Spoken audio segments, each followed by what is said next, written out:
अच्छा, टॉर्क करते हैं। अच्छा, जैसे अपन ने देखा है जो रोटेशनल मोशन अपन ने जब किया था तो हमने देखा लीनियर मोशन के कई वेरिएबल्स का काउंटर पार्ट रोटेशन मोशन में हमने स्टडी किया था। जैसे डिस्प्लेसमेंट का काउंटर पार्ट जो है वो एंगुलर डिस्प्लेसमेंट होता था, लीनियर वेलोसिटी उसका काउंटर पार्ट होता था एंगुलर वेलोसिटी, और एक्सेलरेशन उसका काउंटर पार्ट होता था एंगुलर एक्सेलरेशन। ठीक है।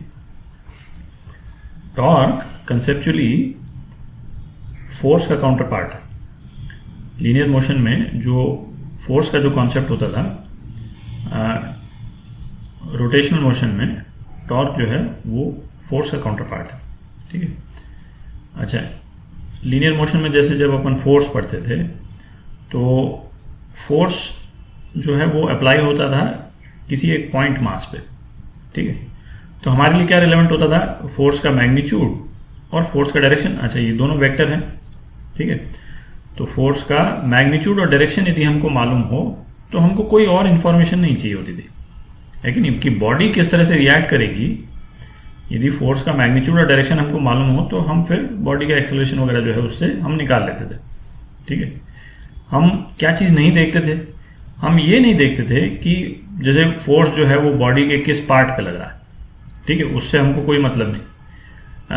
क्यों? क्योंकि सारी बॉडीज जो है उनको हम पॉइंट मास मानते थे, है ना। ब्लॉक भी यदि हमने लिया तब भी ब्लॉक को हम ट्रीट ऐसे ही करते थे जैसे पॉइंट मास हो, है कि नहीं। तो हम जैसे इस तरह से डायरेक्शन बनाते थे, जो ब्लॉक ऑन ब्लॉक प्रॉब्लम्स जो करते थे, ठीक है, इस तरह का हम फ्री बॉडी डायग्राम बनाते थे कि वह ऐसे ब्लॉक हमने बनाया। अब ये तो हमने कभी एनालाइज किया ही नहीं कि फोर्स जो है यहाँ पड़ेगा तो क्या होगा, और फोर्स को यहाँ की जगह यदि यहाँ ऊपर हम अप्लाई कर देंगे तो क्या होगा, है ना। उससे चूंकि हमारे एनालिसिस पे कोई फर्क नहीं पड़ता था। रोटेशनल मोशन में ऐसा नहीं है। ठीक है। तो अब हम देखते हैं टॉर्क कैसे डिफाइंड है। ठीक है। तो यदि कोई बॉडी है, बॉडी ए है ना, ये बॉडी ए है, ये इसका पोजीशन वेक्टर आर है with respect to point O. ठीक है।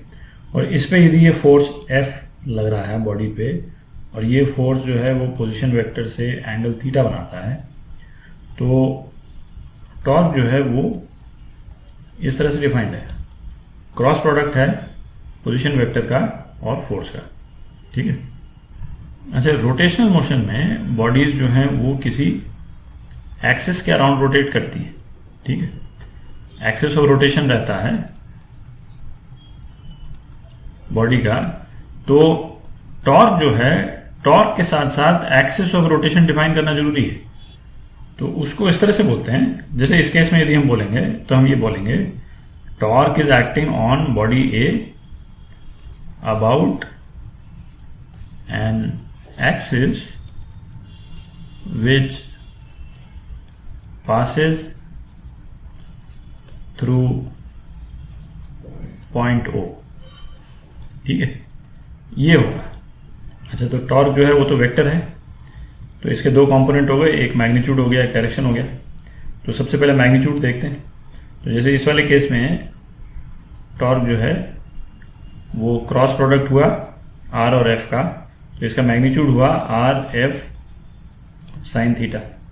ठीक है। अब ये आर एफ साइन थीटा को हम दो तरह से लिख सकते हैं, और फिर टॉर्क को विजुलाइज करने के भी दो तरीके हो जाएंगे अपने। एक तो आर एफ साइन थीटा। ठीक है। यदि इसको एक साथ हम देखें तो एफ साइन थीटा क्या है यहाँ पे, एफ साइन थीटा ये है, जो एफ का वो कंपोनेंट जो पोजीशन वेक्टर के परपेंडिकुलर हो वो एफ साइन थीटा है। ठीक है। तो जो परपेंडिकुलर कंपोनेंट है फोर्स का वही टॉर्क प्रोड्यूस करता है। जो कंपोनेंट पोजीशन वेक्टर के अलोंग हो, है ना, वो कोई टॉर्क नहीं प्रोड्यूस करता। ठीक है। तो टॉर्क क्या इंपैक्ट प्रोड्यूस करता है वो हम देखेंगे नेक्स्ट वीडियो में, बट अभी आप ये देखें कि, है ना, ये विजुलाइज करें, टॉर्क बेसिकली बॉडी को रोटेट कराता है। ठीक है। ज़्यादा टॉर्क होगा तो बॉडी तेजी से रोटेट होगी, और कम टॉर्क होगा बॉडी कम रोटेट होगी। तो जो कंपोनेंट फोर्स का पोजीशन वेक्टर के डायरेक्शन में है वो बॉडी को रोटेट नहीं करा सकता, ठीक है, आप विजुलाइज भी कर सकते हैं। यदि सपोज केवल यही कंपोनेंट होता, यदि एफ साइन थीटा होता ही नहीं है ना, कोई कंपोनेंट होता ही नहीं, यदि फोर्स का सारा कंपोनेंट जो है वो यदि इसी डायरेक्शन में होता है ना, यदि यही डायरेक्शन होता केवल, तो ये तो रोटेट करा ही नहीं सकता था। तो एक तरह से विजुलाइज करने का ये तरीका है कि फोर्स का वो कंपोनेंट लें जो पोजीशन वेक्टर के परपेंडिकुलर हो, और आप विजुलाइज करें कि भाई जो है वो ये वाला कंपोनेंट जो बॉडी को रोटेट करा रहा। अच्छा, तो इसको हम इस तरह से भी लिख सकते हैं, एफ परपेंडिकुलर, ठीक है, मतलब फोर्स का वो कंपोनेंट जो कि पोजीशन वेक्टर के परपेंडिकुलर है, ठीक है। अच्छा, दूसरा तरीका क्या हुआ उसको लिखने का, R sine theta into F. तो अब एक विजुलाइज करने का तरीका ये भी हुआ कि पोजीशन वेक्टर का वो कंपोनेंट जो फोर्स के परपेंडिकुलर हो। तो इसमें से ये कुछ पोर्शन में हटा देता हूं, आपको विजुलाइज करने में इजी हो जाएगा। तो जैसे आर साइन थीटा क्या हुआ, आर साइन थीटा ये कंपोनेंट हुआ पोजीशन वेक्टर का वो कंपोनेंट जो कि एफ के परपेंडिकुलर हो। तो ये जो है ना, ये जो है ये आर साइन थीटा है, दिख रहा है, क्योंकि इसको यदि मैं पीछे एक्सटेंड कर दूं तो ये एंगल आपका थीटा हो गया, और ये जो है ये आर साइन थीटा हो गया, ठीक है। तो दो तरह से आप विजुलाइज कर सकते हैं, है ना। पर्सनली मैं जो है वो ये वाला है ना तरीका ज़्यादा मेरे को ठीक लगता है, बट आपकी चॉइस है, दोनों करेक्ट हैं, किसी भी तरह से आप विजुलाइज कर सकते हैं। तो एक तो अपन ने मैग्नीट्यूड देखा, अब जो है वो टॉर्क का डायरेक्शन। तो डायरेक्शन के लिए हम जो है वो राइट हैंड थंब रूल लगाते हैं, राइट हैंड थंब रूल। तो बेसिकली जो है वो यदि फिंगर्स को हम पहले वेक्टर से दूसरे वेक्टर की तरफ यदि लेके जाएं, है ना, पहला वेक्टर हो गया पोजीशन वेक्टर, उससे आर से एफ की तरफ लेके जाएं, तो अंगूठे का जो डायरेक्शन होगा वो टॉर्क का डायरेक्शन दे देगा, ठीक है। तो जैसे इस वाले केस में हम करते हैं इसको, तो ये फोर्स को जैसे मैंने यहां पे ट्रांसलेट कर दिया, तो अब आर से यदि आप फिंगर्स को आप लेकर के जाएंगे, आर से एफ की तरफ लेकर के जाएंगे, तो अंगूठा जो है वो आपका इस प्लेन से बाहर की तरफ निकलेगा, है ना, मतलब आपकी तरफ निकलेगा। तो टॉर्क का डायरेक्शन है ना ये हो जाएगा, मतलब ये पॉइंट मैंने बनाया है, इसका मतलब एरो जो है वो बाहर निकल रही है, ठीक है। अंदर जा रहा होता यदि टॉर्क का डायरेक्शन, तो ऐसे बनाते, मतलब वो अंदर की तरफ जा रहा है, ये एरो का पीछे वाला साइड हो गया एक तरह से, और ये एरो का पॉइंटेड टिप है ना, ये आपका ये प्लेन से या स्क्रीन से है ना बाहर की तरफ आ रहा, तो ये डायरेक्शन हो गया। तो यदि जैसे टॉर्क का यदि आपको डायरेक्शन दे रखा हो, तो यदि सपोज ये डायरेक्शन दे रखा है टॉर्क का, ठीक है, किसी एक केस में, तो ये आप मान के चलें कि फोर्स जो है वो उसके परपेंडिकुलर प्लेन में कहीं पे एक्ट कर रहा है, फोर्स जो है वो इस प्लेन में कहीं पे एक्ट कर रहा है, और टॉर्क जो है वो इस डायरेक्शन में। नहीं, ये शुरू में इसको कंसेप्चुअली सोचने में थोड़ा सा ये लगता है, क्योंकि जैसे जब अपन फोर्स को विजुलाइज करते थे तो बॉडी का मोशन विजुलाइज करने में इजी होता था एक तरह से, है ना, मतलब ज़्यादातर केसेस में फोर्स जिस डायरेक्शन में है फिर बॉडी भी उसी डायरेक्शन में मूव करती थी, तो विजुलाइज करना थोड़ा इजी होता था। यहाँ पे हमको रोटेशन देखना है, यहाँ पे बॉडी का ट्रांसलेशन मोशन तो देखना नहीं, ठीक है। तो बॉडी का रोटेशन देखना है, तो टॉर्क जिस डायरेक्शन में हो ये मान के चलें कि बॉडी जो है फोर्स भी उसके परपेंडिकुलर डायरेक्शन में कहीं पे एक्ट कर रहा है, और बॉडी भी उसके परपेंडिकुलर डायरेक्शन में कहीं पे रोटेट कर रही है, ठीक है। बॉडी यहाँ पे कहीं पे होगी, जैसे कोई एक मैं इरेगुलर सी बॉडी बना देता हूँ यहाँ पे, सपोज इस प्लेन पे इस टाइप से, है ना, और टॉर्क जो है वो फोर्स जो है वो इस डायरेक्शन में कहीं पे एक्ट कर रहा होगा, ठीक है। तो आर क्रॉस एफ यदि ये ओरिजिन है, ठीक है, ये पोजीशन वेक्टर, तो आर क्रॉस एफ जो है वो टॉर्क इस डायरेक्शन में आएगा, ठीक है। तो अपन ने देखा कि टॉर्क जो है वो बॉडी को रोटेट कराता है, ठीक है। तो टॉर्क का मैग्नीट्यूड थोड़ा और देखते हैं ध्यान से, है ना। टॉर्क क्या था अपना, टॉर्क था पोजीशन वेक्टर का क्रॉस प्रोडक्ट फोर्स के साथ में, और इसका मैग्नीट्यूड अपन लिख लेते थे आर एफ साइन थीटा, ठीक है। और इसको अपन ने इस तरह से लिखा था, और आर फोर्स जो परपेंडिकुलर कंपोनेंट है, फोर्स का परपेंडिकुलर कंपोनेंट। तो दो तीन तरह से देखते हैं इसको। तो यहाँ पे ये सपोज ये तो दीवार है और ये एक है ना दरवाज़ा बनाया, भारी सा दरवाज़ा है ना, बड़ा सा भारी सा दरवाज़ा है, अपन ऊपर से देख रहे हैं। और ये हिंज है, ये ब्लू वाला जो है इस पॉइंट पे ये दरवाज़ा एक एंड से उस पे दीवार से लगा हुआ है, और ये मतलब दरवाजे का हैंडल है येलो वाला। तो अब यदि हम यहाँ पे फोर्स लगाते हैं, ठीक है, यहाँ पे फोर्स लगाते हैं, F1 फोर्स लगाया, फोर्स का मैग्नीट्यूड हर केस में सेम है, ठीक है। यहाँ पे लगाया तो T1 टॉर्क कितना होगा, R1 इंटू क्रॉस प्रोडक्ट है ना, RF साइन थीटा, ठीक है। तो और R जो है इस केस में ये R है। अच्छा, और R ये क्यों है, क्योंकि इसका एक्सिस ऑफ रोटेशन क्या है दरवाजे का एक्सिस ऑफ रोटेशन ये है, मतलब ये एक्सिस जो है वो इस प्लेन से बाहर आ रहा है, ठीक है, इस प्लेन के थ्रू जा रहा है बेसिकली। तो ये एक्सिस ऑफ रोटेशन है, और इससे जो है वो टॉर्क मिलेगा, गेट को टॉर्क मिलेगा, और है ना गेट खुल जाएगा। अच्छा, यदि हम फोर्स यहाँ लगा देते, सेम फोर्स यदि हम यहाँ लगा देते F2, तो टॉर्क क्या होता है इस केस में, है ना, क्योंकि इसमें R2 तो जीरो है, फोर्स भले हमने सेम लगा दिया पर हिंज पे फोर्स लगाने से ये खुलेगा नहीं खुलेगा, है ना, जीरो हो गया, है ना। अच्छा, टॉर्क की यूनिट मतलब ये तो दिख ही रहा है ना, न्यूटन मीटर है, R इंटू एफ है ना, तो न्यूटन मीटर, तो टॉर्क की यूनिट जो है न्यूटन मीटर होती है। अच्छा, तीसरा सपोज हम सेम फोर्स जो है वो F3 यहाँ लगा देते हैं, मैग्नीट्यूड सेम है बट इसका लोकेशन डिफरेंट है। तो ये R1 था, तो इस केस में R3 क्या हो जाएगा, R3 ये हो जाएगा, पूरा गेट मिल जाएगा अपने को, ठीक है। अच्छा, तो ये कितना हो गया, T3 क्या हो गया, R3 इंटू F3, ठीक है। और ये दिख रहा है कि टॉर्क 3 का मैग्नीट्यूड जो है वो टॉर्क 1 से ज़्यादा है, ठीक है। क्यों ज़्यादा है, क्योंकि R3 का मैग्नीट्यूड जो है वो R1 से ज़्यादा है ना, R3 बड़ा है, ठीक है। अच्छा, F1 F2 F3 तीनों केस में थीटा की वैल्यू 0 है, थीटा की वैल्यू 90 डिग्री, ठीक है। अच्छा, अब यदि हम F3 जो है मतलब एक F4 जो है हम इस डायरेक्शन में लगा देते हैं, F4 इस डायरेक्शन में लगा देते हैं, तो F4 इसको एक्सटेंड करते हैं यदि, ये थीटा हो जाएगा, तो टॉर्क 4 जो है वो R3, ठीक है। ये तो पोजीशन वेक्टर तो सेम ही रहा पॉइंट ऑफ एप्लीकेशन पे, इंटू F4, ठीक है।